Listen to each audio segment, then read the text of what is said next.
Indian فوج کی جانب سے جاری کشمیریوں پر مظالم کے خلاف عباس پور آزاد کشمیر میں خواتین سڑکوں پر نکل آئی۔ آزادی کے حق میں نعروں سے عباس پور کی فضا گونج اٹھی۔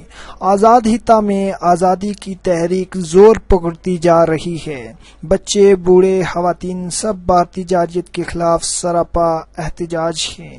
مقررین کا کہنا تھا کہ کشمیر کا بچہ بچہ کٹ مرنے کو تیار ہے۔ وطن کی آزادی کے لیے اگر جان کا نذرانہ بھی پیش کرنا پڑا تو دریغ نہیں کریں گے۔ آپ نے دیکھا کہ بچیاں جو صنف نازک ہیں اور وہ بھی اب باہر نکل چکی ہیں عباس پور میں۔ اس سے پہلے عباس پور میں اس طرح بچیوں نے خالصتاً پروٹیسٹ نہیں کیا اور انہوں نے بھی کشمیر کی آزادی کے لیے اس طرح کے پروگرام نہیں کیے۔ اب انشاءاللہ العزیز بچیوں نے جو نعرے لگائے کہ ہم مودی سے آزادی لیں گے اور کسی صورت میں بھی اب مودی ہمارے مقبوضہ کشمیر کو اپنے زیر تسلط نہیں رکھ سکا۔ انشاءاللہ العزیز بہت جلد اور بہت جلد مقبوضہ کشمیر سے انڈین فوجی وہ اپنے انخلا کرنے پر مجبور ہوں گے۔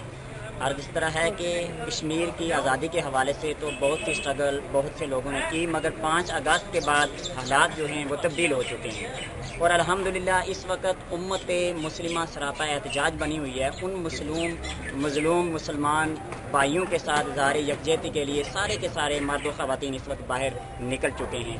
اور آج عباس پور نے جو ابھی پروٹیسٹ دے کے ہے کہ خواتین چھوٹی بچیوں نے آزادی کے حق میں نعرے لگائے اور وہ باہر نکل چکی ہیں۔ اس وقت وہ بازار میں سراپا احتجاج بن کر پورے بازار کا راؤنڈ لگا رہی ہیں۔ تو میں یہ بات کہنا چاہتا ہوں کہ جس تحریک میں خواتین باہر آ جائیں اور خواتین نعرے لگائیں وہ تحریک بہر صورت کامیاب ہوتی ہے۔ کیمرہ ٹیم کے ہمراہ کامران سدن، کے نیوز، عباس پور، آزاد کشمیر۔